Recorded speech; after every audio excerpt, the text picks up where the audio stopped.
Hi everyone, and welcome back to Energy Education YouTube channel. Today I'm very excited to have a very special guest with us, Alex. Hello. Alex, good to see you again. I see you. Don't worry, I washed my hands beforehand. I hope you did too.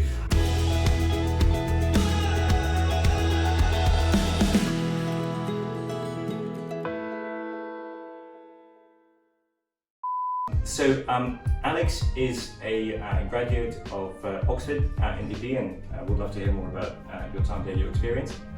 And Alex is a specialist tutor who works with our students, preparing them for thinking skills assessment, or also the TSA. So without further ado, Alex, what is the TSA?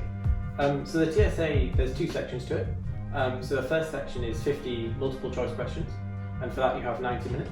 And then the second section is an essay. So the purpose of it is to assess the suitability of a candidate to study an analytical type course at a top university.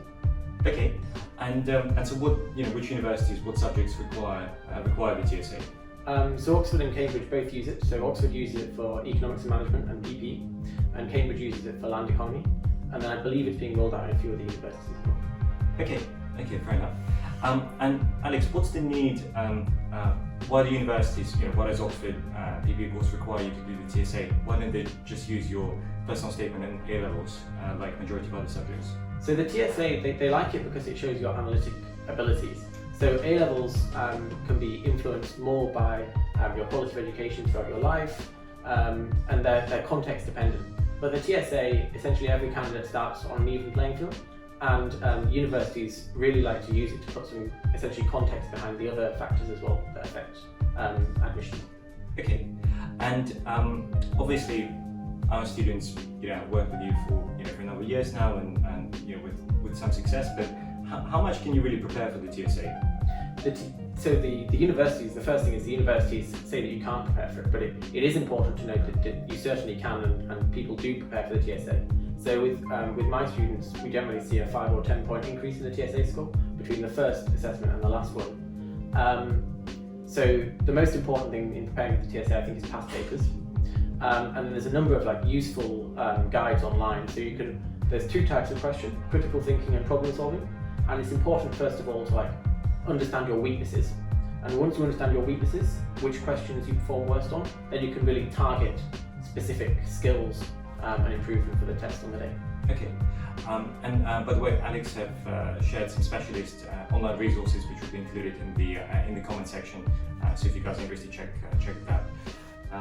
All right, and so you mentioned that on average your students have a 5 to 10 point increase. So what is the scale out of what's the maximum score, and how much preparation do you need to get the max score? So this is the multiple choice, the first section one I'm talking about. So section 1 is the most important. So section 1, it's out of 50, but what the problem is, the test is easier some years and harder others. So what they do is they transfer the score to a TSA score, which essentially means you can compare across years as well.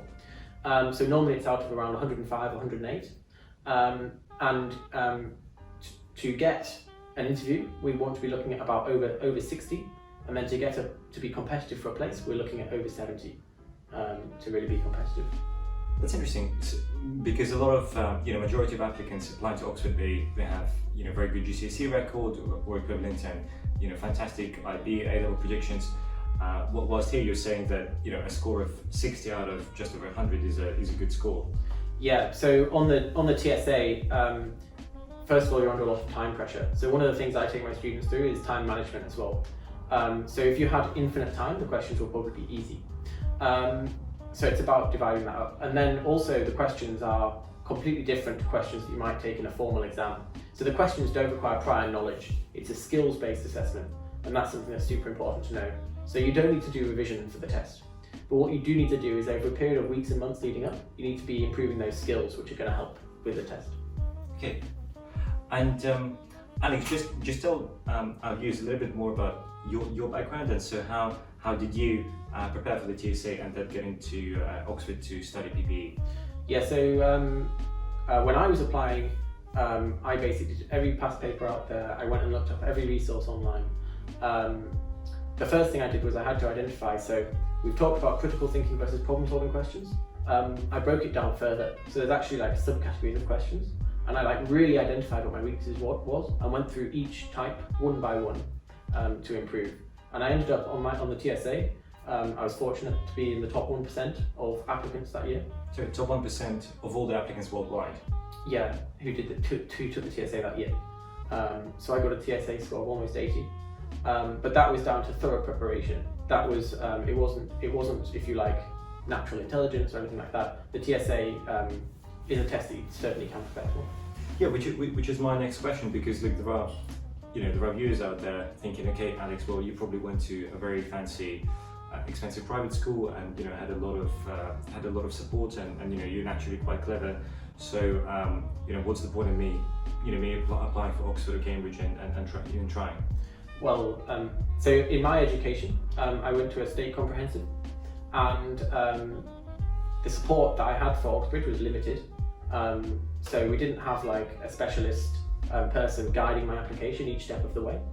So when it came to TSA, it was all very much independent research focused. So hopefully this video helps with that as well, in sort of dispelling the myths around the TSA.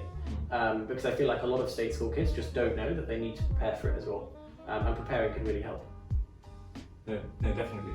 And just having worked, to you guys who don't know, so obviously Alex and I have worked together for a couple of years now, and Alex primarily works with NJ students on the TSA and a couple of other A-level subjects.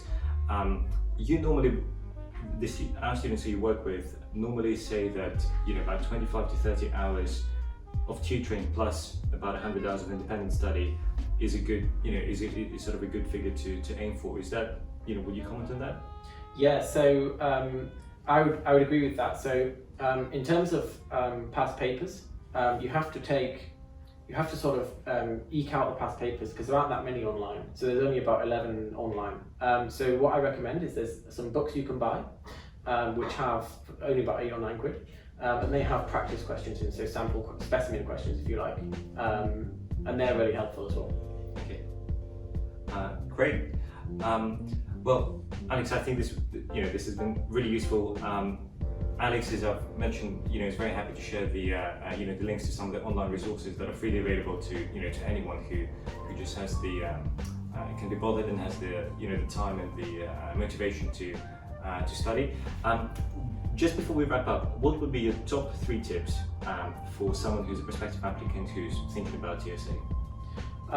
So my first tip is to do practice papers to find your weaknesses. My second tip is to look for the individual subcategories of question, and online it explains the methodology that you can do for each one, so to improve your skills. And then my third tip is before the test, the day before, just relax. Don't try and cram, because it's not a knowledge-based exam. It's not something you can cram for. It's something that you build the skills up over a long period of time, and then you can just relax the day before the exam. That's great. Thanks, guys. If you're applying for the TSA this coming cycle, drop us, tell us about what you're doing to prepare, and if you have any hacks or tips yourself, and we'll keep sharing information on this. And if you have any specialist questions, feel free to direct message us either here on Instagram, and we reply to all of our messages. So best of luck. Thanks, Alex. Thank you. Cheers. Cheers.